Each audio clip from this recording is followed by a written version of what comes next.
Hello बच्चों, कैसे हो साहब।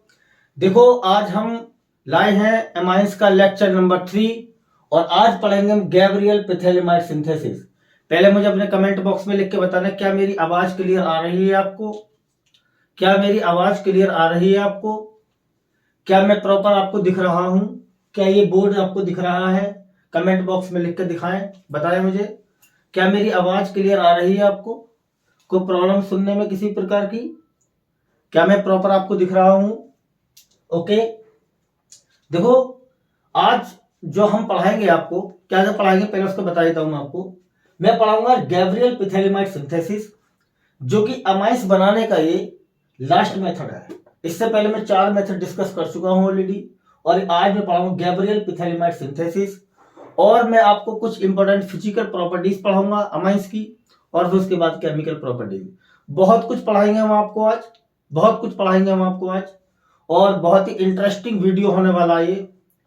और आप इस वीडियो को एंड तक देखें और इसको चैनल को सब्सक्राइब कर लें, शेयर करें दोस्तों के साथ में, और इसका मजा लें पूरी वीडियो का। उम्मीद करेंगे आपको अच्छा समझ में आएगा। कोशिश करूंगा कि आपको हर चीज पॉइंट टू पॉइंट क्लियर कराऊं। इंपॉर्टेंट चीज, सारे क्वेश्चन जो इसके रिलेटेड होंगे सब मैं आपको करा दूंगा, टेंशन न लो किसी प्रकार की। और बोर्ड्स के लिए क्या इंपॉर्टेंट है चैप्टर में से, और आगे जो मैटर पढ़ाऊंगा वो सारी चीज मैं आपको क्लियर कर दूंगा। तो शुरू करें हम अपना लेक्चर। राइट, अपना कॉपी पेन निकाल लो, नोट्स बना लो और लिखना शुरू कर दो। ठीक है ना। गैब्रियल पिथैलिमाइड सिंथेसिस क्या होता है? देखो, ये गैब्रियल एक साइंटिस्ट का नाम है और पिथैलिमाइड है एक केमिकल का नाम है। गैब्रियल साइंटिस्ट ने पिथैलिमाइड केमिकल को यूज करके प्राइमरी एमाइन बनाया था, प्राइमरी एमाइन बनाया था। तो देखें इसको, गैब्रियल पिथैलिमाइड सिंथेसिस को। और इसका बता दूं मैं आपको, ये एक बार बोर्ड में रिएक्शन आ चुकी है, इंपॉर्टेंट है काफी, और आगे भी आ सकती है। तो इसलिए इसको बहुत ध्यान से, बहुत प्यार से इसको समझेंगे और एंड तक वीडियो देखें। बहुत मजा आने वाला है आज। उम्मीद करते हैं कि आपको वीडियो बहुत पसंद आएगा। करें शुरू? करें शुरू? ठीक है, ओके। देखो मेरे प्यारे बच्चों, गैब्रियल पिथैलिमाइड सिंथेसिस क्या होता है? देखो, पहले मैं आपको बता दूं कि ये जो मेथड होता है, this method is used to prepare 1 degree aliphatic amine, 1 degree aliphatic amine। ये मेथड प्राइमरी एलिफेटिक अमाइन बनाने का मेथड है। प्राइमरी एलिफेटिक अमाइन का फॉर्मूला क्या होता है? RNH2। क्या होता है? RNH2। इस टाइप के अमाइन को हम इस मेथड से बनाएंगे। अब देखो कैसे बनाएंगे। आपको लेना है क्या, जरा समझें इसको। आपको क्या लेना है? आपको लेना है पिथैलिमाइड। ये एक बेंजीन रिंग बना लो। राइट, थोड़ा सा बड़ी रिएक्शन होने वाली, मैं चाहूंगा कि इस बोर्ड को कवर कर लूं मैं। राइट, यहां से देखें इसको, दिख रहा है ना क्लियर आपको? देखो, मैंने लिया केमिकल पिथैलिमाइड लिया। क्या फॉर्मूला उसका? बेंजीन रिंग बना ली, इस पर लगा दिया मैंने CO, यहां पर लगा दिया मैंने एक CO, और दोनों कनेक्ट कर दिया NH के साथ। इसको क्या बोलते हैं हम? पिथैलिमाइड। क्या कहते हैं इसको? पिथैलिमाइड कहते हैं। राइट, इसको क्या कहते हैं? पिथैलिमाइड। मेरे प्यारे बच्चों, इसको रिएक्ट कराएंगे पोटेशियम हाइड्रोक्साइड के साथ। किसके साथ रिएक्ट कराएंगे? पोटेशियम हाइड्रोक्साइड के साथ। राइट, इसको थोड़ा सा लिख ले। पोटेशियम हाइड्रोक्साइड का सॉल्यूशन इसमें डालेंगे हम, और इसको करेंगे हीट। क्या करेंगे? हीट करेंगे। देखो, एक्चुअली ये जो कंपाउंड है ना, वो थोड़ा एसिडिक कैरेक्टर का होता है, और ये क्या होता है? बेस होता है। तो जब ये एसिड और बेस रिएक्ट करेंगे आपस में, क्या बनता है बताओ? सॉल्ट बनता है। क्या बनता है? सॉल्ट बनता है। तो यहां से हाइड्रोजन निकालेंगे, यहां से OH निकालेंगे। क्या निकल जाएगा मेरे प्यारे बच्चों? H2O निकल जाएगा। जो पोटेशियम वो नाइट्रोजन के साथ आ जाएगा। क्या बन गया? देखो, ये बन गया। ध्यान से देखो इसे, ये बन गया सॉल्ट। NK, K पर पॉजिटिव और N पर नेगेटिव चार्ज रखेंगे। ये हमारा बन गया। इसको बोलते हैं प्यारे बच्चों पोटेशियम पिथैलिमाइड। क्या बोलते हैं इसको? पोटेशियम पिथैलिमाइड कहते हैं। पोटेशियम पिथैलिमाइड कहते हैं। राइट, इसको फिर आगे रिएक्ट कराया हमने एल्काइल हैलाइड के साथ, RX के साथ रिएक्ट कराएंगे। RS के साथ। यहाँ पे थोड़ा समझेंगे इसको, की पॉइंट है ये रिएक्शन का। ये डिसाइड करेगा की स्टेप कि कौन सा अमाइन बन सकता है, ये डिसाइड करेगा स्टेप। देखो ध्यान से, इस पर कैसा चार्ज रखोगे नेगेटिव, इस पर कैसा चार्ज रखोगे पॉजिटिव। क्यों जी? क्योंकि हेलोजन की इलेक्ट्रोनेगेटिविटी क्या होती है, ज्यादा, कार्बन की इलेक्ट्रोनेगेटिविटी कम होती है। तो ये हेलोजन बॉन्ड पेयर को अपनी शिफ्ट कर लेगा, जिससे इस पर आ जाएगा पार्शियल नेगेटिव चार्ज और इस कार्बन पर आ जाएगा पार्शियल पॉजिटिव चार्ज। अब जरा ध्यान से देखो, ये जो मैं स्पीसीज हाईलाइट कर रहा हूं, इसको थोड़ा ध्यान से देखें। यहां पर मैं स्पीसीज हाईलाइट कर रहा हूं, ये वाली स्पीसीज, ये देखो, ये बता क्या आपको पता है क्या इसको क्या कहते हैं? इसको कहते हैं मेरे प्यारे बच्चों पिथैलिमाइड एनायन। क्या कहते हैं? पिथैलिमाइड एनायन कहते हैं, राइट। ये यहां पर एक न्यूक्लियोफाइल का काम कर रहा है। किसका? न्यूक्लियोफाइल का काम कर रहा है। अब आपको पता है, आपने हेलो एल्केन में पढ़ा होगा कि जब एक न्यूक्लियोफाइल एल्काइल हैलाइड के कांटेक्ट में आता है, तो क्या करता है बताओ? एल्काइल हैलाइड के इलेक्ट्रोफिलिक कार्बन पर यानी पॉजिटिव कार्बन पर न्यूक्लियोफाइल का अटैक होता है। किसका अटैक होता है? न्यूक्लियोफाइल का। और न्यूक्लियोफाइल जब अटैक करता है इलेक्ट्रोफिलिक कार्बन पर, तो हेलोजन को क्या कर देता है? वो रिप्लेस्ड कर देता है। यानी इसकी जगह, हेलोजन की जगह, ये पूरा का पूरा न्यूक्लियोफाइल अटैक करके इस कार्बन से जुड़ जाता है। तो यहां पर हम अटैक करके दिखा रहे हैं इसको, इसकी अटैकिंग इसके साथ कराओ, क्या बनता है बताओ प्रोडक्ट? जब ये वाला अटैक करेगा तो यहां से बॉन्ड क्या हो जाएगा? टूट जाएगा और हैलाइड अलग निकल जाएगा, और ये उसकी जगह, ये न्यूक्लियोफाइल इस एक्स की जगह आकर जुड़ जाएगा। तो प्रोडक्ट हमारा कुछ इस तरह से बनेगा। ध्यान से देखो, ये बनेगा, देखते रहो एन के साथ क्या जुड़ेगा बच्चों? ये क्या कर दिया मैंने? हाँ, कोई दिक्कत नहीं है, टेंशन मत लो। आर, ये जुड़ गया। देखो आर के साथ पहले क्या था? हेलोजन था। अब आर के साथ क्या आ गया हमारा? न्यूक्लियोफाइल। कैसे आया होगा? हेलोजन को रिप्लेस करके। तो क्या प्रोडक्ट निकला? यहाँ से हैलाइड, यहाँ से पोटेशियम, क्या निकला? KX बाहर हो गया, बाई प्रोडक्ट बन गया। ये बात समझ में आ गई तुम्हारे सबके? कोई दिक्कत यहां तक समझने में, कोई प्रॉब्लम किसी समझने में? ठीक है, अपने दिल पर हाथ रख कर देखना कि समझ में आया या नहीं आया। देखो आगे, अब क्या करना? अब मेरे प्यारे बच्चों, इसमें क्या करेंगे? इसको हम सोडियम हाइड्रोक्साइड से रिएक्ट कराएंगे। किसके साथ? सोडियम हाइड्रोक्साइड के साथ रिएक्ट कराएंगे। और यहाँ पे मेरे प्यारे बच्चों लेंगे 2 NaOH के मॉलिक्यूल। कितने? 2 NaOH के मॉलिक्यूल, राइट। अब देखो यहाँ पे क्या होगा, यहाँ पर ये होगा कि इसको Rn को पूरा बाहर निकालो। क्या निकालो? और 2 H के साथ इसको ले जाओ। ध्यान से देखो, यहां से निकला Rn, यहां से निकलेंगे 2 हाइड्रोजन निकलेंगे, क्योंकि 2 NaOH के मॉलिक्यूल है। 2 H निकाल दो यहां से, RNH2 बना लो। क्या बना लो?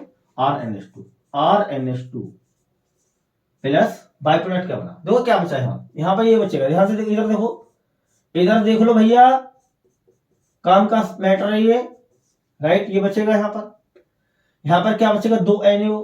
कितने बचेंगे? 2 NaO। एक ONA को यहाँ जोड़ दो और एक ONA को इधर जोड़ दो, तो ये हमारा एक साइड प्रोडक्ट बन जाएगा जिसके साथ बना है। क्या बनेगा? Side product. बताओ जल्दी से, समझ में आया नहीं आया आपके? जल्दी बताओ, कमेंट बॉक्स में लिख के बताओ समझ में आया नहीं आया। ये हमारा गैब्रियल पिथैलिमाइड सिंथेसिस, बहुत ही आसान, बहुत ही सिंपल, और कोशिश की है मैंने आपको अच्छी तरह समझाने की। क्या हुआ था देखो, ध्यान से देखो, क्या करेंगे था? पिथैलिमाइड को KS रिएक्शन कराया, H2O लॉस हुआ, K आ गया N के साथ, K आ गया N के साथ, नाइट्रोजन के साथ, तो ये वाला सॉल्ट बना पोटेशियम पिथैलिमाइड, H2 लॉस्ट। उसके बाद में हमने क्या किया? इस पूरे कंपाउंड को, यानी इस पूरे आपके सॉल्ट के न्यूक्लियोफाइल को हमने RX के R पर अटैक करा लिया। यहां से H रिप्लेस्ड हो गया न्यूक्लियोफाइल से, तो हमारा ये प्रोडक्ट बना।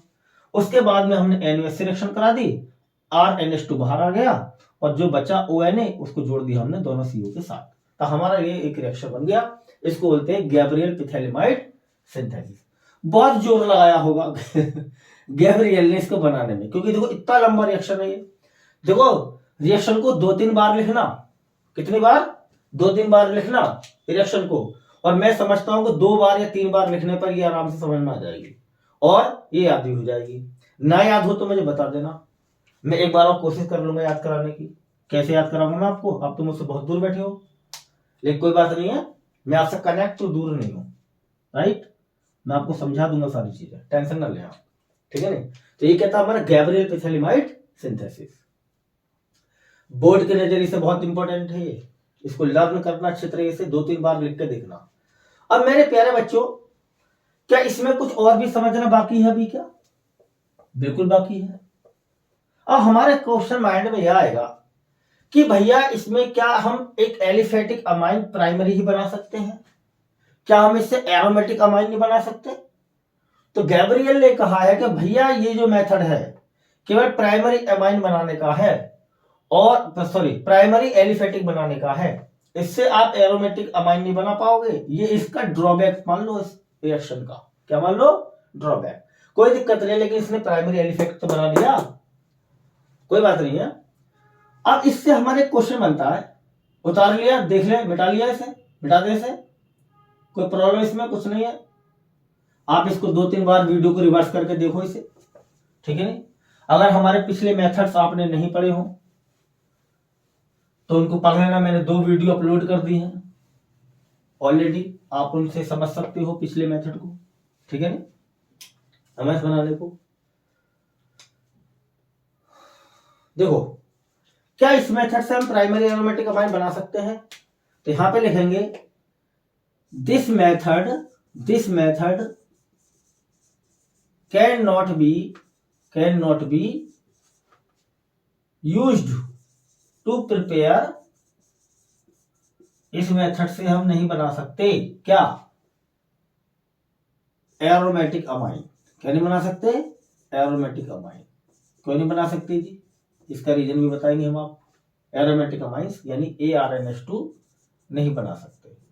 इस ARNH2 को हम क्या कह सकते हैं? एनिलीन कह सकते हैं। क्या हम इससे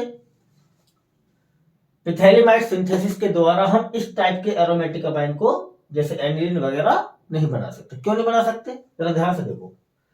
जैसे मेरे पास ये स्टेप था, इसके पहले मैं आंसर लिख देता हूं, फिर मैं समझा दूंगा आपको मैं। बिकॉज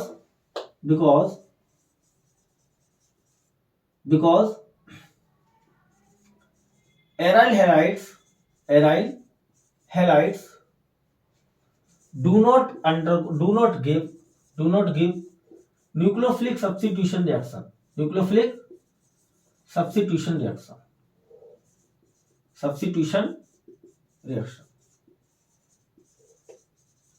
under normal conditions में ये न्यूक्लियोफिलिक सब्स्टिट्यूशन रिएक्शन नहीं देते विद पिथैलिमाइड एनायन न्यूक्लियोफाइल। पिथैलिमाइड एनायन के साथ में ये न्यूक्लियोफिलिक सब्स्टिट्यूशन रिएक्शन नहीं देते। अब ये क्या चक्कर है, इसको समझे। देखो, अभी जैसे पिथैलिमाइड सिंथेसिस रिएक्शन लिखी है, तो उसका जो सेकंड स्टेप है हमारा, क्या था सेकंड स्टेप? जरा ध्यान से देखो। ये जो सेकंड स्टेप था कि यहां पर एक सॉल्ट बना था, पिथैलिमाइड सॉल्ट, पोटेशियम सॉल्ट ऑफ पिथैलिमाइड। इसमें ये पार्ट क्या था? हमारा न्यूक्लियोफाइल था, राइट। इसको किससे रिएक्ट करा था मैंने? एल्काइल हैलाइड से, RX के साथ। अगर मुझे इस मेथड से RNH2 बनाना होता है, क्या बनाना होता है? RNH2, तो मुझे 100% ये एल्काइल हैलाइड लेना होता है ये एल्काइल हैलाइड। अगर इसको नहीं लोगे तो ये कैसे बनेगा? नहीं बनेगा ना, राइट। तो इसको लेंगे हम इसके साथ में, तो बन जाएगा 1 डिग्री एलिफेटिक अमाइन। और अगर मुझे बनाना है एनिलीन, क्या बनाना है? एनिलीन, ये वाला, राइट। तो बताओ मुझे क्या लेना पड़ेगा? यहां पर लेना पड़ेगा हेलो एरीन। क्या लेना पड़ेगा? हेलो एरीन लेना पड़ेगा, जिसको हम क्या कह सकते हैं? Aryl halide. क्या कह सकते हैं? एराइल हैलाइड, या फिर इसको कह सकते हैं हेलो एरीन, राइट। समझ में आ गया?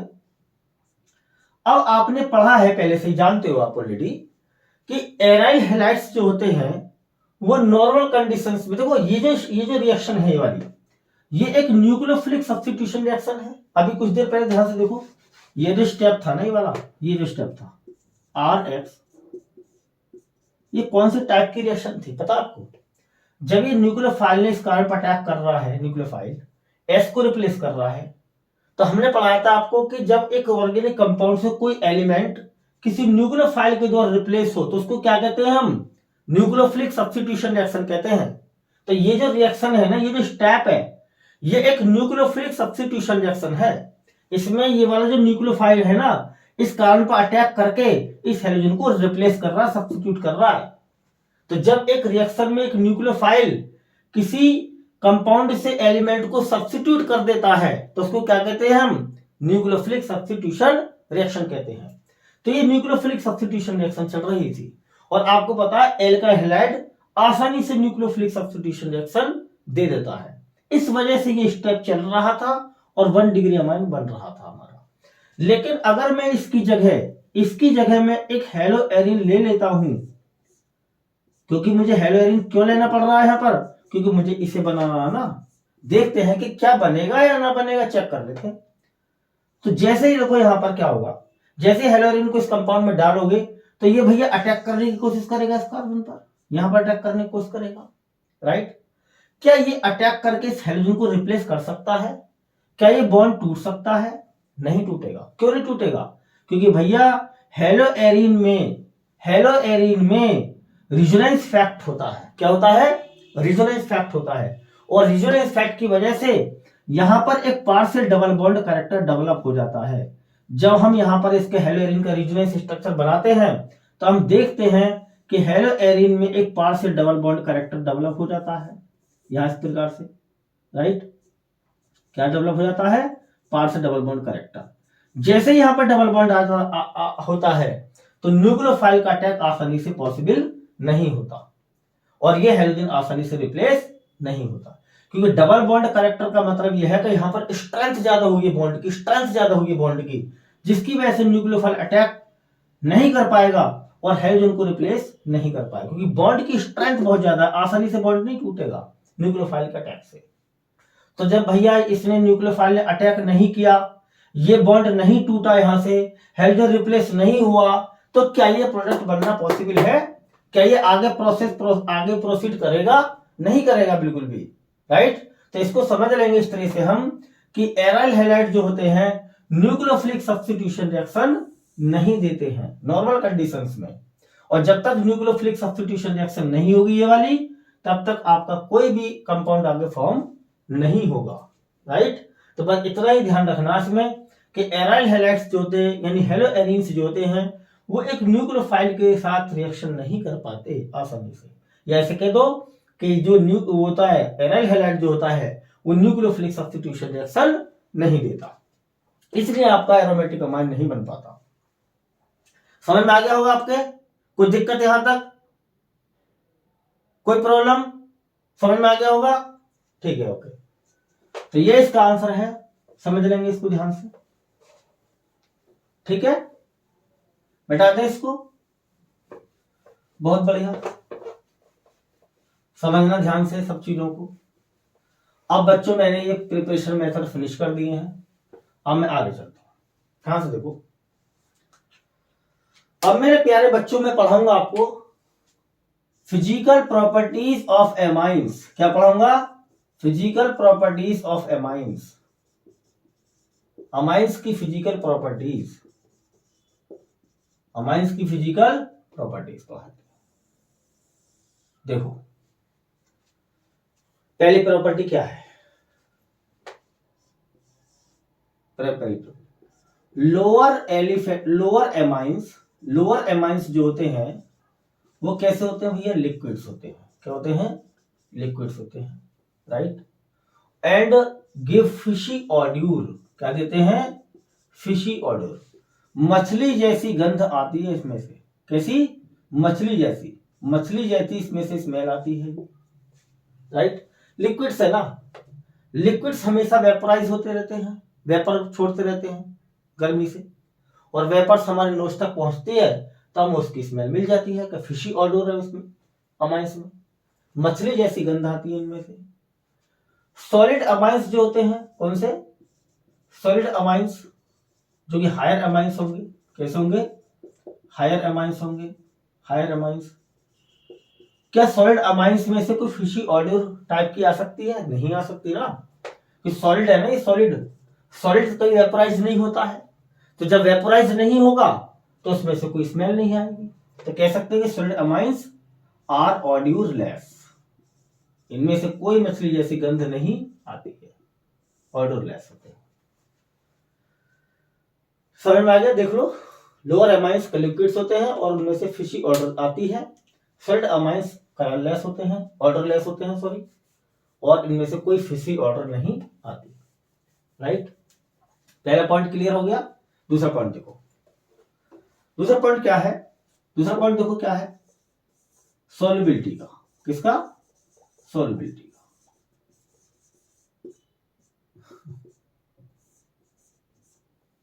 सॉल्युबिलिटी देखो मेरे प्यारे बच्चों, सॉल्युबिलिटी कहां देखनी है? पानी में। ऑर्गेनिक सॉल्युबिलिटी में देखने की जरूरत नहीं है, क्योंकि ये ऑर्गेनिक कंपाउंड्स होते हैं अमाइंस, ये तो ऑर्गेनिक सॉल्वेंट जैसे बेंजीन, ईथर, उनमें तो डिसॉल्व हो ही जाते हैं, तो उनमें तो कोई हमें सॉल्युबिलिटी चेक करने की नीड नहीं होती है। पानी एक इनऑर्गेनिक सॉल्वेंट है। क्या है? इनऑर्गेनिक सॉल्वेंट है। तो जब भी हम किसी ऑर्गेनिक कंपाउंड की फिजिकल प्रॉपर्टी पढ़ते हैं तो वहां पर हम ये देखते हैं कि क्या गिवन ऑर्गेनिक कंपाउंड पानी में सॉल्युबल होगा या नहीं होगा, तो इसको हम चेक करते हैं। तो यहां पर भी एक ऑर्गेनिक कंपाउंड पढ़ रहे हैं, एमाइंस पढ़ रहे हैं, तो इसकी सॉल्युबिलिटी वाटर में देखते हैं, क्या एमाइंस वाटर में सॉल्युबल होंगे या नहीं होंगे, यह हमें देखना है।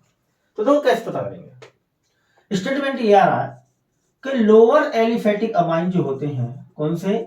लोअर वाले, लोअर एलिफेटिक अमाइंस जो होते हैं, लोअर एलिफेटिक अमाइंस मतलब जैसे मीथेनमाइन, इथेनमाइन, प्रोपेनमाइन, ब्यूटेनमाइन तक, यानी ब्यूटेनमाइन तक हम लोअर एलिफेटिक अमाइंस मानते हैं। लोअर एलिफेटिक अमाइंस जो होते हैं वो पानी में सॉल्युबल होते हैं, are soluble in water, water में सॉल्युबल होते हैं, वाटर में सॉल्युबल होते हैं। क्यों सॉल्युबल होते हैं? बिकॉज, क्योंकि, बताओ बताओ क्या आएगा? हाँ जल्दी सोचो, पिछले चैप्टर्स आपके क्लियर होंगे। बिकॉज, क्योंकि अमाइंस जो होते हैं वो क्या फॉर्म करते हैं? जल्दी बोलो। Form hydrogen bonds. Very good, hydrogen bond बनाते हैं, form hydrogen bond with water. आपको तो नॉलेज आपने बता दिया, hydrogen bond with water. Water के साथ क्या बनाते हैं? हाइड्रोजन बॉन्ड बनाते हैं। कौन? Lower aliphatic amines. एक हाइड्रोजन बॉन्डिंग बनाकर दिखा दे RNH2 हमने एक अमाइन लिया, इसको पानी में जब डाला होगा तो यहां पर एक हाइड्रोजन बॉन्डिंग बनी होगी। राइट, इसका H लिया, इसका O लिया, H बॉन्डिंग बना दी इस प्रकार से, या इसका H ले लो, इसका N ले लो, H बॉन्डिंग बना दो, जैसा मन कर ऐसा बना दो। तो ये अमाइन है एलिफेटिक और ये पानी है, इनके बिटवीन हाइड्रोजन बॉन्डिंग बन गई। ऑक्सीजन और हाइड्रोजन के बिटवीन ही हमेशा हाइड्रोजन बॉन्डिंग बनती है। किसके बिटवीन? हाइड्रोजन और मोर इलेक्ट्रोनेगेटिव एलिमेंट जैसे ऑक्सीजन, फ्लोरीन एंड नाइट्रोजन, इनके साथ में हाइड्रोजन बॉन्डिंग हमेशा होती है। तो यहाँ पर इस कंपाउंड में H है और इसमें O है, तो H और O के बिटवीन H बॉन्डिंग हो गई। या फिर ऐसे बना सकते हैं H बॉन्डिंग, आप कोई टेंशन की बात नहीं, देख लो सब चीजें, इसके साथ H बॉन्डिंग ऐसे कर सकते हैं, इसका नाइट्रोजन ले लो, इसका हाइड्रोजन ले लो, यहां पर भी H बॉन्डिंग इस तरह से हो सकती है। तो जैसा चाहो H बॉन्डिंग ऐसे बना सकते हो, कोई प्रॉब्लम किसी प्रकार की? तो यहां पर क्या हमारा ये हाइड्रोजन बॉन्डिंग है, ये हाइड्रोजन बॉन्डिंग बना अमाइन और वाटर के बिटवीन। ठीक है, ओके, समझ में आ गया होगा इतना। स्पेस लेना ऊपर का, मिटा दें इसे ऊपर वाले को। देखो बच्चों, प्यार से पढ़ो, ध्यान से पढ़ो, मेहनत करो, कोई टेंशन की बात नहीं। जब चाहे जब पढ़ो, रात में पढ़ो, दिन में पढ़ो, सुबह को पढ़ो, शाम को पढ़ो, जब चाहे जब पढ़ लो, लेकिन पढ़ लो जरूर, पढ़ना अच्छी चीज है। देखो जरा आगे क्या करते हैं।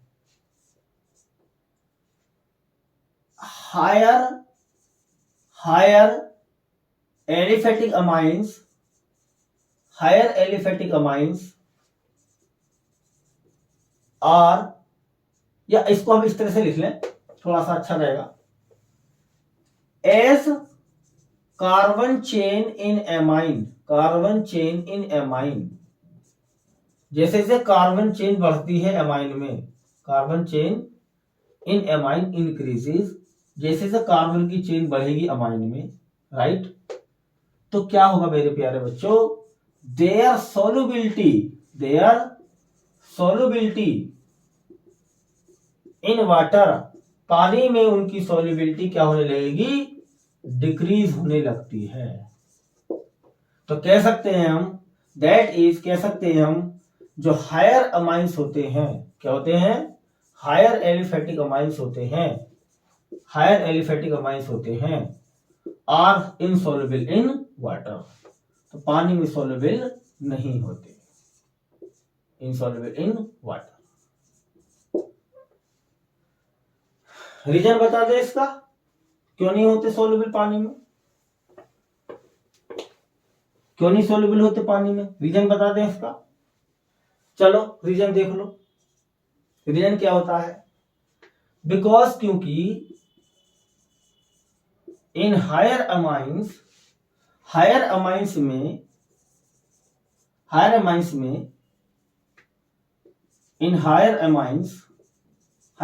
में क्या होता है, एल्काइल ग्रुप लार्जर हो जाता है, क्या होता है, लार्जर हो जाता है, बड़ा हो जाता है, यानी ऐसे कह सकते हैं कि इसका जो हाइड्रोफोबिक करैक्टर होता है, क्या होता है, हाइड्रोफोबिक करैक्टर होता है, वो बढ़ जाता है, करैक्टर इंक्रीज हो जाता है। आपको पता है एल्काइल ग्रुप जो होता है कंप्लीट हाइड्रोकार्बन पार्ट है, ये केवल कार्बन हाइड्रोजन से मिलकर बनता है। एल्काइल ग्रुप जैसे मिथाइल, इथाइल, प्रोपाइल, ब्यूटाइल, अब देखो जरा, CH3 CH2 CH3 CH2, right, और देखो प्रोपाइल है C3H7, और ब्यूटाइल आगे चलेंगे हम लेकर। ये जितने भी एल्काइल ग्रुप्स होते हैं सब हाइड्रोकार्बन होते हैं, और हाइड्रोकार्बन कैसे होते हैं, हाइड्रोफोबिक होते हैं, पानी में इनसॉल्युबल। तो जब एमाइंस में छोटे छोटे ग्रुप होते हैं, ब्यूटेन अमाइन तक छोटे ग्रुप होंगे एल्काइल्स, मिथाइल, इथाइल, प्रोपाइल, ब्यूटाइल, छोटे ग्रुप होंगे, तो ये हाइड्रोफोबिक, छोटे एल्काइल्स का हाइड्रोफोबिक कैरेक्टर क्या होता है, कम होता है। तो NH2 ग्रुप जो होता है, कौन सा, जो NH2 ग्रुप होता है, वो आसानी से पानी के साथ में H बॉन्डिंग कर लेता है, अगर यहाँ पर R कैसा हो, छोटा हो, ये वाला हो, ये वाला हो, ये वाला हो, राइट, कैसे छोटे छोटे एल्काइल्स लगे होंगे, तो NH2 ग्रुप पानी के साथ में H बॉन्डिंग आसानी से कर लेगा, और ये कंपाउंड पानी में सॉल्युबल हो जाएगा। लेकिन जैसे ही ये कार्बन की चेन बढ़ जाएगी, यानी कि काफी बड़ा ग्रुप हो जाएगा, pentyl, hexyl, heptyl, octyl, डेकाइल, nonyl, बड़े ग्रुप हो जाएंगे, तो क्या होगा, इसका साइज इतना बड़ा हो जाएगा, इतना बड़ा हो जाएगा साइज इसका, कि इसका हाइड्रोफोबिक कैरेक्टर इतना बढ़ जाएगा कि भैया NH2 ग्रुप आसानी से फिर H बॉन्डिंग पानी के साथ नहीं बनाएगा, और पानी में वो सॉल्युबल नहीं होगा। तो इसका मैटर चल रहा सारा, ये छोटा है तो NH2 ग्रुप वाटर के साथ H बॉन्डिंग करेगा और पानी में सॉल्युबल हो जाएगा। जैसे जैसे इसका साइज बढ़ता चला जाएगा, बड़ा होता चला जाएगा, ओवरऑल कंपाउंड का हाइड्रोफोबिक कैरेक्टर बढ़ जाएगा, यानी वाटर हीटिंग कैरेक्टर बढ़ जाएगा उसका, और हायर अमाउंट पानी में बिल्कुल भी सॉल्युबल नहीं होंगे। समझ में आ गया तुम्हारे, कोई प्रॉब्लम है तक किसी प्रकार की? ओके, आगे चलते हैं हम। मेरे प्यारे बच्चों देखो, अगला पॉइंट लेकर चले हम सॉल्युबिलिटी से रिलेटेड, सारी चीज पढ़नी है आपको डिटेल में। आगे देखो, अगला पॉइंट लेकर चलते हैं हम, क्या एरोमेटिक अमाइन की बात नहीं करेंगे हम? करेंगे क्योंकि ये भी तो बेचारा कोने में पड़ा हुआ है, इसको भी उठा लो कैसे ही, सारा एलिफेटिक चल रहा। क्या इस एरोमेटिक अमाइन को पानी में घोले तो घुलेगा? बिल्कुल नहीं घुलेगा बेचारा aromatic amine. Aromatic amines are insoluble in water, insoluble in water, water में नहीं घुलेगा भैया ये एरोमेटिक अमाइन। क्यों नहीं घुलेगा जी? या ऐसे कह सकते हैं हम इसको, कंपैरेटिवली ऐसा नहीं कि बिल्कुल नहीं घुलेगा, थोड़ा बहुत घुल जाएगा, comparatively lesser soluble in lesser soluble than aliphatic amine. Aliphatic amine से अगर इसकी सॉल्युबिलिटी कंपेयर की जाए तो ये उससे कम सॉल्युबल होगा। ये ध्यान से समझना है, कोई क्वेश्चन आता है इसमें आपको 2-3 कंपाउंड दे देगा, एक एलिफेटिक अमाइन दे देगा, एक एरोमेटिक अमाइन दे देगा, बताओ कौन सा सॉल्युबल ज्यादा है कौन सा कम सॉल्युबल है। तो ये स्टेटमेंट याद रखना कि एक क्वेश्चन भी कराऊंगा बाद में इसी से रिलेटेड, एनसीईआरटी का क्वेश्चन है, जरा ध्यान से देख लेंगे उसको कि एरोमेटिक अमाइन जो एलिफेटिक अमाइन से लेसर सॉल्युबल है, राइट। हाँ जी, यहां आ रहे थे हम कि एरोमेटिक अमाइंस पानी में इनसॉल्युबल है या फिर कंपैरेटिवली लेसर सॉल्युबल है देन एलिफेटिक अमाइंस। क्यों है जी ऐसा? Due to presence of larger hydrophobic part, hydrophobic part इनके पास जो होता है वो बहुत ज्यादा लार्जर होता है। ये ना, ये देखो, ये सही है, हमारा एरोमेटिक अमाइन है। तो ये वाला जो ग्रुप है, ये वाला पूरा, ये क्या है पता है? ये हाइड्रोकार्बन पार्ट बेंजीरिक है ना, कार्बन हाइड्रोजन से बनी है। तो ये साइज में बहुत बड़ी होती है और इसके साइज बढ़ने से इस पूरे एनिलीन का एरोमेटिक अमाइन का हाइड्रोफोबिक कैरेक्टर इतना बढ़ जाता है कि बेचारा इनसॉल्युबल पानी में रहता है, राइट। थोड़ा बहुत पार्सली घुल जाएगा, ऐसा नहीं कि बिल्कुल नहीं घुलेगा, थोड़ा बहुत घुल जाएगा, लेकिन वो इतना नहीं घुलेगा जितना कि एलिफेटिक अमाइंस घुल पा रहा था, तो उससे कम सॉल्युबल हो गए। समझ में आ गया? तरह कोई प्रॉब्लम है था किसी के? ठीक है, मिटा दें इसे, चलो बढ़िया।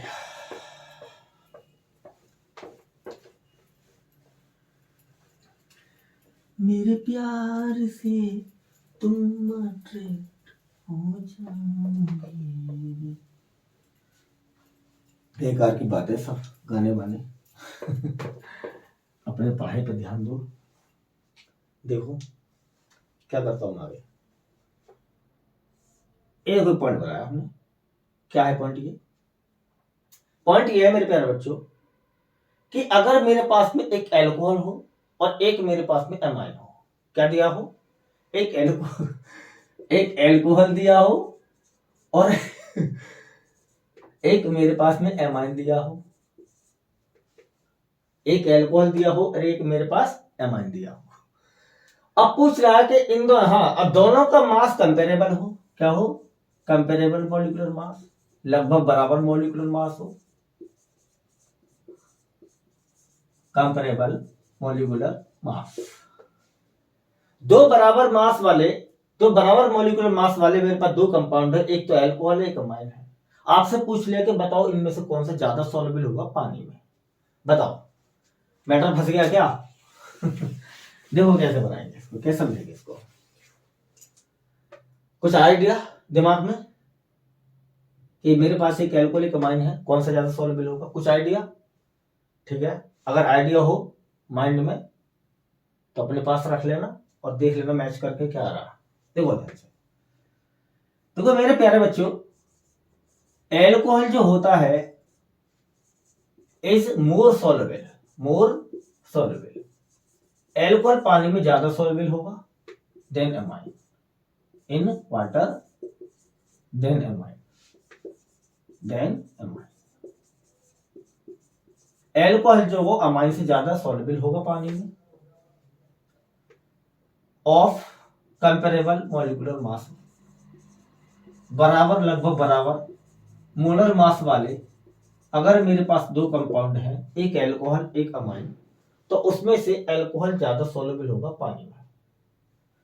कंपेरेबल मॉलिक्यूलर मास का मतलब, अगर ये मीथेनॉल है तो ये मीथेन अमाइन, ये इथेनॉल है तो इथेन अमाइन, ये प्रोपेनॉल तो प्रोपेन अमाइन। यानी कि अगर मैं इथेनॉल का कंपैरिजन कर रहा हूं तो मैं किसके साथ करूंगा? इथेन अमाइन के साथ।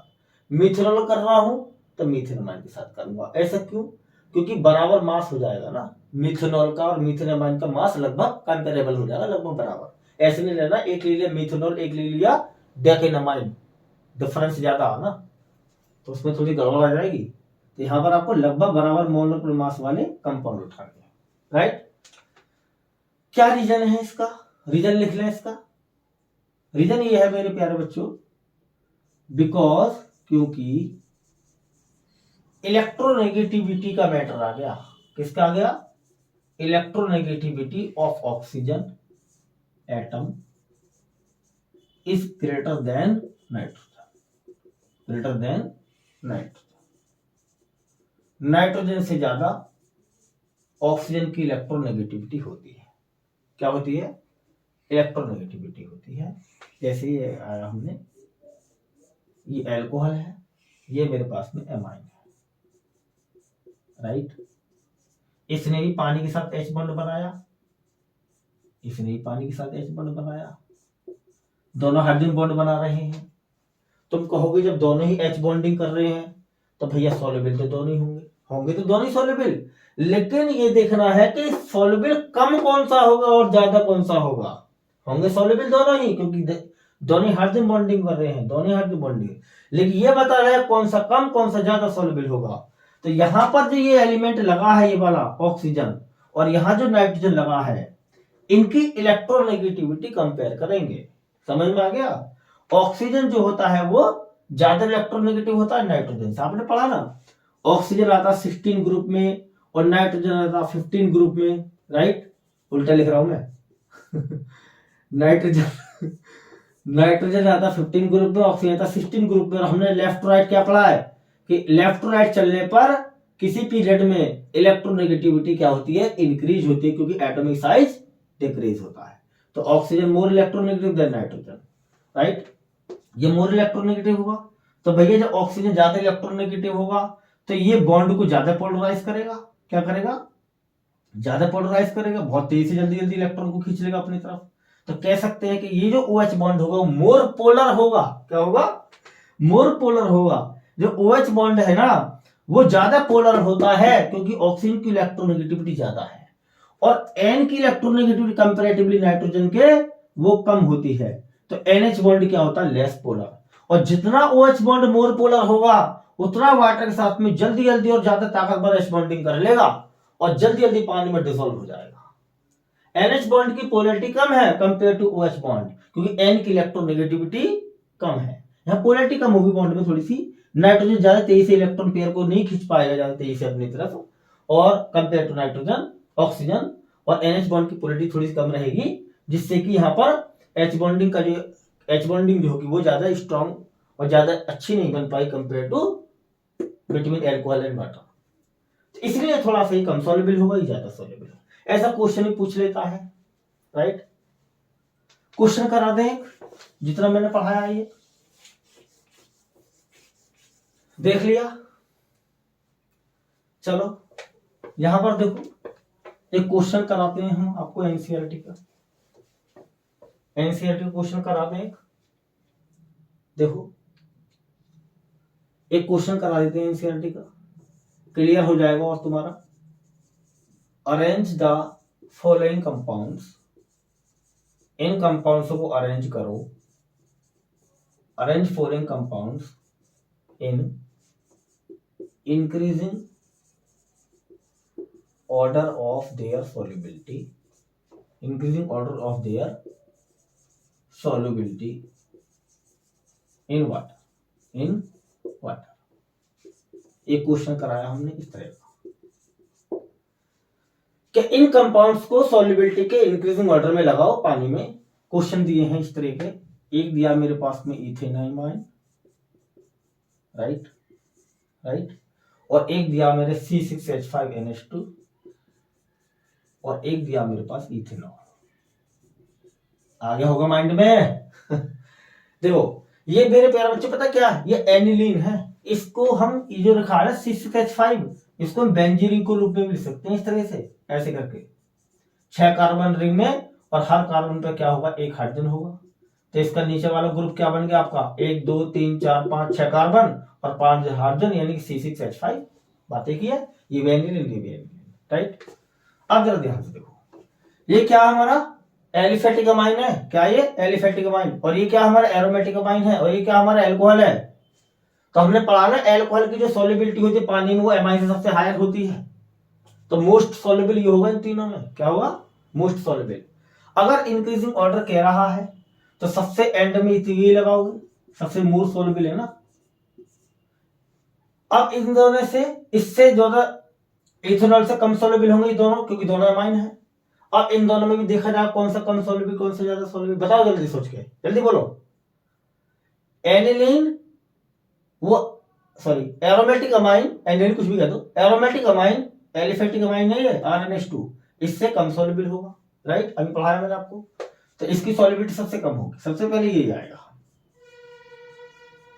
राइट। और उससे ज्यादा एलिफेटिक अमाइन होगा और सबसे ज्यादा एल्कोहल होगा। सबसे ज्यादा सोल्युबल एल्कोहल, उससे कम सोल्युबल एमाइन होंगे, राइट। और इन दोनों में भी कौन सा कम सोल्युबल होगा, एरोमेटिक वाला, क्योंकि एरोमेटिक अमाइन एलिफेटिक अमाइन से कम सोल्युबल है। सबसे लीस्ट सोल्युबल ये, उससे मोर सोल्युबल ये, सबसे ज्यादा सोल्युबल एल्कोहल। ये एनसीईआरटी का क्वेश्चन लिया मैंने, ये है एक्सरसाइज का क्वेश्चन आई थिंक, और वहां से मैंने क्वेश्चन उठाया। ये बहुत इंपॉर्टेंट क्वेश्चन है, अरेंजमेंट बेस्ड क्वेश्चन आते हैं बोर्ड में, आप उनको तैयार कर लें। हाँ है ना, जल्दी बोलो फटाफट, समझ में आ गया? कोई प्रॉब्लम यहाँ तक किसी को? बहुत बढ़िया, देखो बैठा दे इसको, देख लो जरा एक बार, नोट कर लो।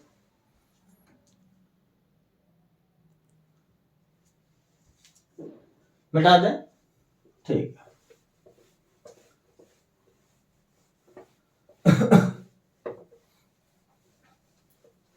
अब देखो, अब लेते हैं बॉइलिंग पॉइंट। क्या लेते हैं हम? अगली प्रॉपर्टी बॉइलिंग पॉइंट की। बॉइलिंग पॉइंट ये हमारी कौन सी प्रॉपर्टी होगी? Third, boiling point. देखो थोड़ा सा समझे, मेरे पास में एक है प्राइमरी एलिफेटिक अमाइन RNH2, और एक है मेरे पास में R2NH 2 डिग्री अमाइन, राइट, और एक मेरे पास है 3 डिग्री अमाइन। अगर मुझसे कोई पूछ रहा है 1 डिग्री 2 डिग्री 3 डिग्री कि इन तीनों अमाइंस में से सबसे ज्यादा बॉइलिंग पॉइंट किसका होगा, राइट। तो जब भी मेरे प्यारे बच्चे बॉइलिंग पॉइंट के पास जाएगी तो आप देखोगे कि बॉइलिंग पॉइंट कैसे निकाला जाता है। आप ये देख दो कि मॉलिक्यूल और मॉलिक्यूल के बिटवीन कैसा इंटरमॉलिक्यूलर फोर्स बना है, स्ट्रांग बना है क्या वीक बना है। आप देखते हो ना, जैसे कोई आपके पास में कंपाउंड है, एक सब्सटेंस है, एक लिक्विड है, राइट, तो उसमें मॉलिक्यूल्स हमारे A2 मॉलिक्यूल से ही, A2 मॉलिक्यूल से कोई लिक्विड है हमारे पास, तो ये देखते हो कि ये ए का मॉलिक्यूल दूसरे मॉलिक्यूल से कितनी ज्यादा स्ट्रांगली हेल्ड है, कितनी ताकत से वो आपस में जुड़े हैं मॉलिक्यूल। बॉइलिंग पॉइंट इसी इंटरमॉलिक्यूलर फोर्स पर डिपेंड करती है, इंटरमॉलिक्यूलर फोर्स पर डिपेंड करती है। मैं लिख देता हूं, बॉइलिंग पॉइंट किस पर डिपेंड है? बॉइलिंग पॉइंट डिपेंड करता है किस पर? Depends upon strength of intermolecular force, IMF, intermolecular force, right, intermolecular force पर डिपेंड करता है, इंटरमॉलिक्यूलर फोर्स पे डिपेंड करता है, राइट। तो यानी IMF, और जितना आपने पढ़ा कि जितना इंटरमॉलिक्यूलर फोर्स ज्यादा होगा, जितना इंटरमॉलिक्यूलर फोर्स ज्यादा होगा उतना बॉइलिंग पॉइंट क्या होगा? ज्यादा होगा। समझ में आ गया? जितना इंटरमॉलिक्यूलर फोर्स ज्यादा होगा उतना बॉइलिंग पॉइंट ज्यादा होगा। अब तुम्हें पता है जितना इंटरमॉलिक्यूलर फोर्स ज्यादा होगा उतना बॉइलिंग पॉइंट ज्यादा होगा, जितना इंटरमॉलिक्यूलर फोर्स कम होगा उतना बॉइलिंग पॉइंट कम होगा। तो इंटरमॉलिक्यूलर फोर्स और बॉइलिंग पॉइंट के बिटवीन डायरेक्टली प्रोपोर्शनल का रिलेशन है। अब जरा चेक करें, हमने पढ़ा है कि जो 1 डिग्री अमाइन होता है, क्या होता है? 1 डिग्री अमाइन। ये 1 डिग्री अमाइन के अंदर हाइड्रोजन बॉन्ड बनाने की टेंडेंसी होती है। क्या होती है? हाइड्रोजन बॉन्ड बनाने की टेंडेंसी होती है। तो एक अगर मेरे पास 1 डिग्री अमाइन है तो कितने हाइड्रोजन बॉन्ड बना सकता है आपस में? 3। ये हाइड्रोजन भी इन्वॉल्व रहेगा हाइड्रोजन बॉन्डिंग में, ये वाला हाइड्रोजन बॉन्डिंग बनाएगा, ये वाला हाइड्रोजन भी हाइड्रोजन बॉन्ड बनाएगा, ये वाला नाइट्रोजन भी हाइड्रोजन बॉन्ड बनाएगा। तो यानी एक 1 डिग्री अमाइन का मॉलिक्यूल तीन मॉलिक्यूलों के साथ, किसके साथ? 3 मॉलिक्यूल के साथ में एसोसिएटेड हो जाएगा हाइड्रोजन बॉन्ड के द्वारा। इस तरह से देखो आप, ये देखो एक ही मॉलिक्यूल कितने हाइड्रोजन बॉन्ड से कितने हाइड्रोजन बॉन्ड बना रहा है? 3 बना रहा है। देखो ध्यान से, एक मॉलिक्यूल कितने एच बॉन्डिंग कर रहा है? 3। तो यहाँ पर इंटरमॉलिक्यूल एसोसिएशन, इंटरमॉलिक्यूल फोर्स बहुत ज्यादा हो जाएगी। एक ही मॉलिक्यूल 3 चारों तरफ से 3 मॉलिक्यूल से घिरा है, 3 एच बॉन्ड बनाकर, राइट। अब जरा इसको देखो, जरा ये 1 डिग्री अमाइन था। 2 डिग्री अमाइन में देखो RNH2 लिया मैंने, ये कितने बना सकता है हाइड्रोजन बॉन्ड? 2 बना सकता है। एक मॉलिक्यूल को यहां जोड़ लेगा, एक मॉलिक्यूल को यहां जोड़ लेगा, क्योंकि इस पर एक हाइड्रोजन एटम, इसलिए हाइड्रोजन बॉन्डिंग कम बना इसने। 3 डिग्री अमाइन का देखना जरा, क्या 3 डिग्री अमाइन किसी दूसरे मॉलिक्यूल के साथ एच बॉन्डिंग कर सकता है? नहीं कर सकता, क्योंकि इसके पास में हाइड्रोजन एटम नहीं है जो इंटरमॉलिक्यूलर हाइड्रोजन बॉन्ड बनाने के लिए जरूरी होता है। तो हाइड्रोजन बॉन्ड नहीं बनेगी यहाँ पर। लेकिन ऐसा मत समझ लेगा इंटरमॉलिक्यूलर फोर्स नहीं बनेगा, एक मॉलिक्यूल दूसरे मॉलिक्यूल के साथ में इंटरमॉलिक्यूलर फोर्स बना लेगा, लेकिन वो थोड़ा वीकर फोर्स बनाएगा, क्योंकि हाइड्रोजन बॉन्डिंग बहुत स्ट्रॉन्ग फोर्स होता है, राइट। तो प्राइमरी ने सबसे ज्यादा इंटरमॉलिक्यूलर फोर्स बनाई, सबसे ज्यादा हाइड्रोजन बॉन्डिंग की। सेकेंडरी अमाइन ने थोड़ी सी हाइड्रोजन बॉन्डिंग कम की, और टर्सरी अमाइन ने हाइड्रोजन बॉन्डिंग बिल्कुल नहीं की। तो जितना ज्यादा हाइड्रोजन बॉन्ड बनाएगा मॉलिक्यूल, उतना उसका बॉइलिंग पॉइंट ज्यादा होगा। जितना कम हाइड्रोजन बॉन्ड बनाएगा मॉलिक्यूल, उतना उसका बॉइलिंग पॉइंट कम होगा। तो आप देख सकते हो कि प्राइमरी अमाइन का बॉइलिंग पॉइंट हायर, उससे कम 2 डिग्री का, सबसे कम 3 डिग्री का। तो ऑर्डर ऑफ बॉइलिंग पॉइंट क्या आएगा? No H bonding. क्या होगा? No H bonding. तो ऑर्डर ऑफ बॉइलिंग पॉइंट क्या आएगा बताओ? 1 डिग्री का सबसे हायर, उससे कम 2 डिग्री का, सबसे कम 3 डिग्री का। तो बॉइलिंग पॉइंट का ऑर्डर है। इसका रीजन क्या लिखेंगे हम? ये तो ऑर्डर निकाल लिया हमने, इसका रीजन ये लिखेंगे मेरे प्यारे बच्चों कि प्राइमरी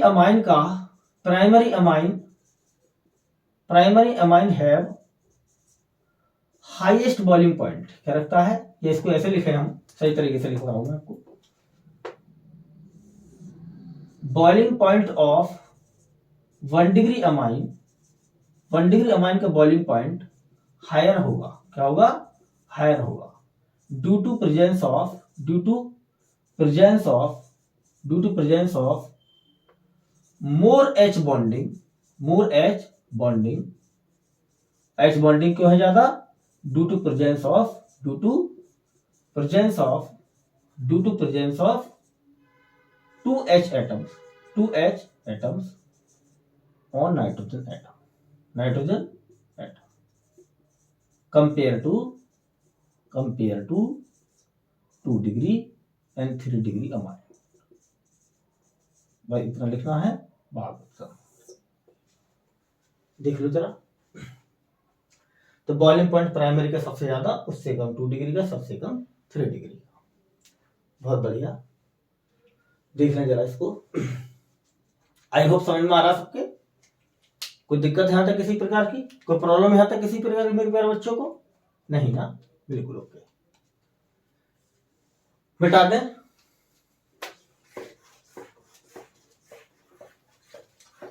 अब हमने फिजिकल प्रॉपर्टी फिनिश कर ली सारी, ठीक है। देख ले, हो गया क्लियर? ठीक है। अब देखो, अब मेरे प्यारे बच्चों केमिकल प्रॉपर्टीज की तरफ चलते हैं। अमाइंस की chemical properties of amines.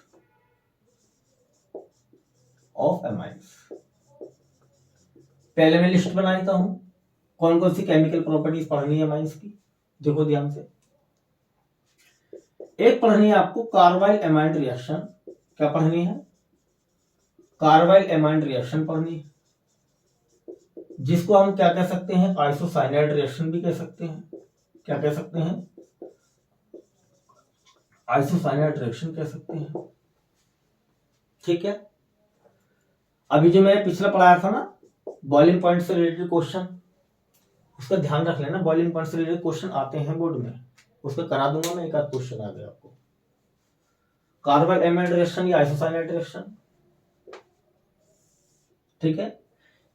Chapter के लास्ट में एक वीडियो शूट करूंगा ऐसी में, जिसमें कि एनसीईआरटी के सारे क्वेश्चंस, इन टेस्ट क्वेश्चन, एक्सरसाइज क्वेश्चन, वो सारे में आपको समझा दूंगा, लिखा दूंगा, समझा दूंगा, पढ़ा दूंगा अच्छी तरीके से, और उनको आप लर्न करना। पहले चैप्टर पढ़ना पूरा, फिर उसके बाद उन क्वेश्चंस को लर्न करना, और उम्मीद है तो उसमें से जरूर आएगा। कार्बन एमाइड रिएक्शन या आइसोसाइनेट रिएक्शन। सेकंड रिएक्शन है हमारी reaction with nitrous acid, reaction with nitrous acid.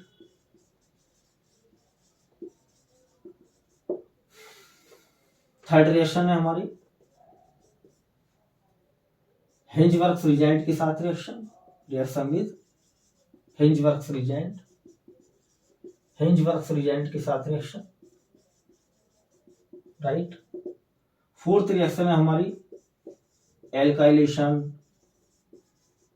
Acylation, benzoylation, ये कुछ रिएक्शंस होंगी हमारी, ठीक है।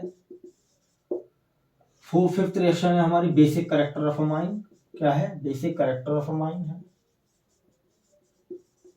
और लास्ट रिएक्शन हमारी इलेक्ट्रोफिलिक सब्स्टिट्यूशन रिएक्शन। कौन सी? Electrophilic substitution reaction, electrophilic substitution reaction. ये इनको अच्छी तरह से पढ़ना। मैं उम्मीद करता हूं कि इसमें से कुछ ना कुछ बोर्ड में जरूर आएगा, क्वेश्चन जरूर आएंगे इसमें से। बता दूं कहां कहां कौन कौन से क्वेश्चन इंपॉर्टेंट है, उनको करेंगे हम सोल्व हम, ठीक है नहीं। और मैं आपको प्यारे बच्चों बताना चाहता हूं कि ये चैप्टर अब बिल्कुल एंड की तरफ जा रहा है। ये केमिकल प्रॉपर्टीज पढ़ानी है मुझे आपको, राइट। तो इसमें शायद मुझे आज और थोड़ा कल एक वीडियो और शूट करना पड़ेगा, तो ये केमिकल प्रॉपर्टी में फिनिश कर दूंगा, ठीक है नहीं। समझ में आ गया?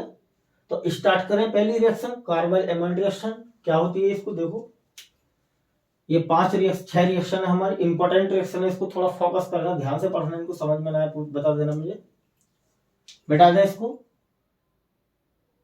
पहली रिएक्शन देखो, कार्बन एमाइड रिएक्शन क्या होती है? कार्बन एमाइड रिएक्शन क्या होती है देखो, मैं आपको बता दूं मेरे प्यारे बच्चों, ये रिएक्शन होती है, क्या होता है इस रिएक्शन में?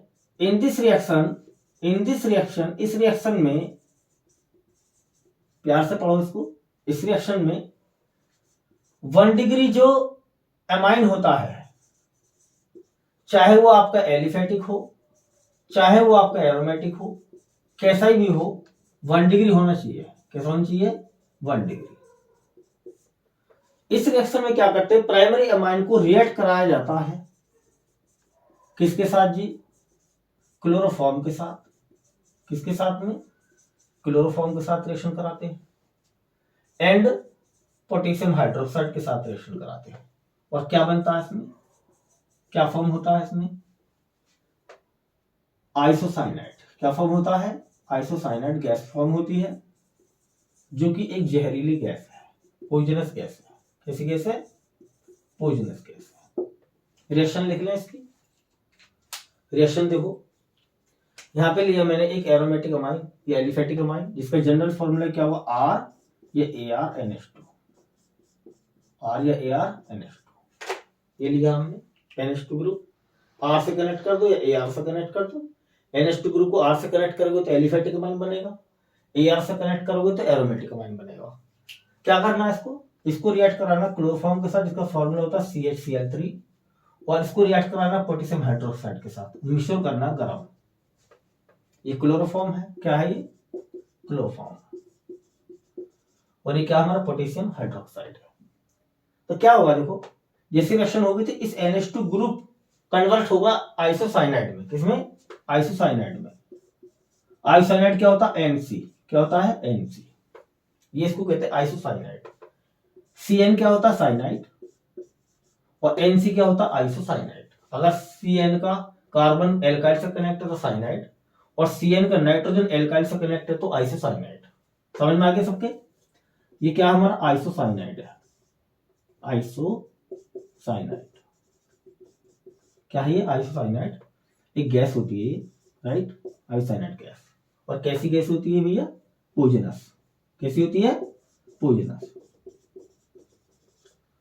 इसके साथ बाई प्रोडक्ट क्या बनेगा? इसके साथ बाई प्रोडक्ट बनेंगे आपके 3KCl 3H2O। बस आपको डायरेक्ट कैसे रिएक्शन करोगे? NH2 ग्रुप की जगह NC, NH2 ग्रुप की जगह NC रख दोगे, R को या AR को सेम रखोगे, R को या AR को सेम रखोगे, NH2 ग्रुप की जगह NC रखोगे, और सब में फिक्स करना 3KCl 3H2 सब में निकालना, चाहे कोई सा भी अमाइन से। ये आइसोसाइनाइड रिएक्शन, ये कौन सा अमाइन था हमारा? Primary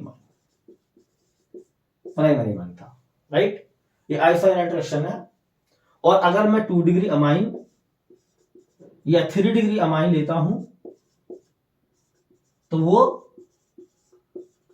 do not give this reaction, इस रिएक्शन को नहीं देते हैं। गिव दिस रिएक्शन, इस रिएक्शन को नहीं देते हैं, ठीक है। ये केमिकल टेस्ट भी है जिसको हम कहते हैं आइसोसाइनाइड टेस्ट भी कहते हैं। इस रिएक्शन को क्या कहते हैं? आइसोसाइनाइड टेस्ट भी कहते हैं, आइसोसाइनाइड टेस्ट कहते हैं। इंपॉर्टेंट रिएक्शन है, आपको कंप्लीट रिएक्शन में मिल जाएगी इस तरह से। एक आपको एमाइन दे देगा, एक क्लोरोफॉर्म लगा कर दे देगा, पोटेशियम हाइड्रोक्साइड लगा कर दे देगा, एरो पर हीट दे देगा, कह दो प्रोडक्ट बनाओ, तो तुरंत समझ जाना आइसोसाइनाइड रिएक्शन है, क्योंकि इसमें एमाइन को क्लोरोफॉर्म और पोटेशियम हाइड्रोक्साइड से रिएक्ट कराया गया है। प्रोडक्ट क्या बनना आपको ध्यान है ना, NH2 ग्रुप की जगह क्या रखना? आइसोसाइनाइड यानी NC, और आपका सीधा प्रोडक्ट बना देना है RNC plus 3KCl plus 3H2। Isocyanide reaction है। 2 डिग्री और 3 डिग्री हमारे इस टेस्ट को या इस रिएक्शन को नहीं देता। ये केमिकल टेस्ट एक तरह का कार्बन एमाइन टेस्ट, या फिर इसको आइसोसाइनाइड टेस्ट भी कहते हैं। क्या कहते हैं इसको? कार्बन एमाइन टेस्ट या फिर आइसोसाइनाइड टेस्ट भी इसको कहते हैं। कोई प्रॉब्लम यहां तक किसी को नहीं है ना?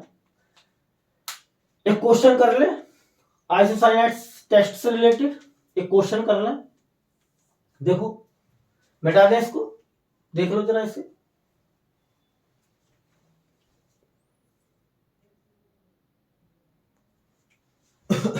मिटा दे इसको।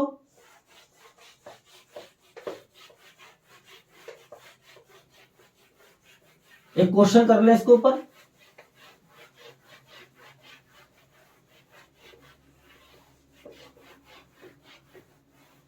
देखो एक क्वेश्चन करता हूं मैं इसके ऊपर, बोर्ड का क्वेश्चन है, इंपॉर्टेंट है, एनसीईआरटी क्वेश्चन ले रहा हूं मैं। एक क्वेश्चन है मेरे पास में, give one chemical test, give one chemical test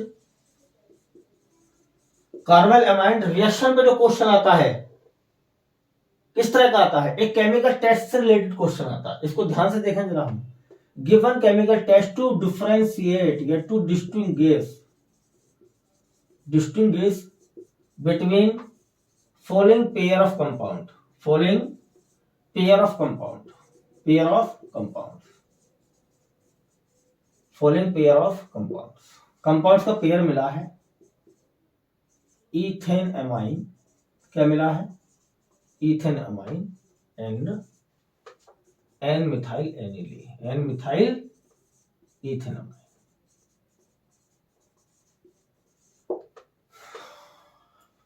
ये दो कंपाउंड है मेरे पास, दो अमाइन है, इनको डिस्टिंग्विश करने के लिए, डिफरेंशिएट करने के लिए कौन सा केमिकल टेस्ट दोगे? तो मेरे प्यारे बच्चों, अगर पेयर में दो अमाइन मिले हैं आपको, तो पहले उनकी डिग्री निकाल लो। क्या निकाल लो? बताओ इथेन अमाइन कैसा होगा? प्राइमरी होगा, जिसका फॉर्मूला क्या होगा? C2H5NH2 होगा, ठीक है। और ये क्या होगा? 2 डिग्री अमाइन है, इसका फॉर्मूला क्या होगा?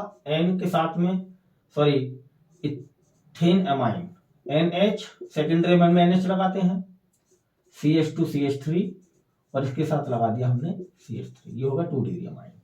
बताओ अगर मेरे पास में प्राइमरी अमाइन हो एक कंपाउंड, और एक कंपाउंड में सेकेंडरी हो, ये सेकेंडरी की जगह टर्सरी होता, 3 डिग्री होता, तो इस टाइप के पेयर पे जो टेस्ट लगता है कि जिसमें एक कंपाउंड, एक अमाइन प्राइमरी हो और दूसरा अमाइन कैसा हो? सेकेंडरी, या दूसरा अमाइन कैसा हो? टर्सरी, तो आप कौन सा टेस्ट सेलेक्ट करोगे? Carbon amine test. तो क्योंकि पता है आपको कि carbon amine test ethane amine देता है, और यानी कि 1 डिग्री अमाइन देता है, और सेकेंडरी अमाइन या टर्सरी अमाइन नहीं देता।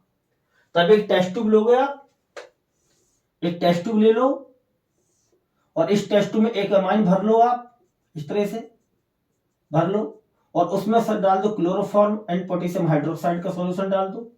अगर यहां से कोई गैस निकल रही है, यहां पे क्या डाला मैंने? क्लोरोफॉर्म डाला और पोटेशियम हाइड्रोक्साइड डाला, एमाइन है ये हमारा, क्या है? एमाइन है। और इसको मिक्सचर को कर दिया हमने गर्म, हीट कर दिया, राइट? क्या कर दिया? हीट कर दिया। तो यहां पे से कुछ वेपर्स निकलेंगे, गैस निकलेगी। अगर वेपर से निकल रही है, गैस निकल रही है क्लोरोफॉर्म और पोटेशियम हाइड्रोक्साइड डालने पर एमाइन में, तो समझ लो 1 डिग्री अमाइन है, यानी कि वो कैसा है, प्राइमरी अमाइन है।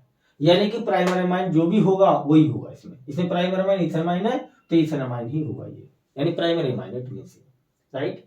क्योंकि प्राइमरी अमाइन रिएक्शन कर लेता है क्लोरोफॉर्म से और पोटेशियम हाइड्रोक्साइड से और कुछ वेपर्स बनाता है, कुछ गैस बनाता है। वो गैस किसकी होगी, आइसोसाइनाइड गैस होगी, राइट। अब हम इसको परफॉर्म करेंगे, एक टेस्ट ट्यूब ले लेंगे, अगेन दूसरा एमाइन डालेंगे, फिर हम उसमें दूसरा यानी ये वाला डालेंगे, फिर उसमें हम क्लोरोफॉर्म और पोटेशियम हाइड्रोक्साइड डालेंगे, राइट। अगर हीट करने पर कोई वेपर्स नहीं निकली है, इट मींस आपके पास वो सेकेंडरी अमाइन या टर्शियरी अमाइन हो सकता है, यानी कि आपके पास भी सेकेंडरी है तो यही वाला होगा। कोई बात समझ में आई? लेकिन एक बात बता दूं मैं आपको कि इस टेस्ट को लेबोरेटरी में परफॉर्म नहीं किया जाता बच्चों के द्वारा। क्यों नहीं करते जी? क्या मतलब इसका? क्योंकि भैया इस टेस्ट में ये जो गैस निकल रही है ना, ये वाली, ये बहुत ही पॉइजनस गैस है, जहरीली गैस है। अगर इसको इनहेल कर लिया ना लॉन्ग टाइम तक तो भैया राम राम सकता है तुम्हारी। बस इसको आप थ्योरेटिकली समझ लीजिएगा इस तरह से। आपको पता है, एक बताता हूं, भोपाल गैस ट्रेजेडी का नाम सुना? भोपाल गैस ट्रेजेडी का, उसमें एक गैस बनी थी, इसका नाम है MIC, इसका नाम मिथाइल आइसोसाइनाइड। मिथाइल आइसोसाइनाइड है, यानी कि फॉर्मूला क्या, CH3NC। कैसे बन सकता है ये? ऐसे बन सकता है कि मिथाइल अमाइन को क्लोरोफॉर्म के साथ में और पोटेशियम हाइड्रोक्साइड के साथ हीट कर दो, NH2 ग्रुप कन्वर्ट हो जाएगा NC में और मिथाइल आइसोसाइनाइड बन जाएगा। जिस प्लांट में, जिस फैक्ट्री में इसको बनाया जा रहा था मिथाइल आइसोसाइनाइड को, उस टैंक से ये रिलीज हो गई थी गैस किसी कारणवश, और पूरे शहर में फैल गई थी गैस। ये हजारों लोग मरे थे, भोपाल गैस ट्रेजेडी। तो इससे आइडिया लगा लो कि MIC या कोई सी आइसोसाइनाइड बनाओगे ना तो उसकी पॉइजनस नेचर का होता है गैस। ये इनहेल करने से मामला खत्म है तुम्हारा। इसलिए इस टेस्ट को केवल हम थ्योरेटिकल रख सकते हैं, लेबोरेटरी में परफॉर्म मत करना इसको। और लेबोरेटरी में परफॉर्म करते हैं तो बहुत ही हाईली अंडर सुपरविजन करते हैं इसको। समझ में आ गया इतना? क्वेश्चन भी करा लिया हमने, इस फॉर्मेट पे क्वेश्चन आता है, केमिकल टेस्ट से पूछता आपसे, ठीक है? कोई प्रॉब्लम यहां तक किसी को? ठीक है।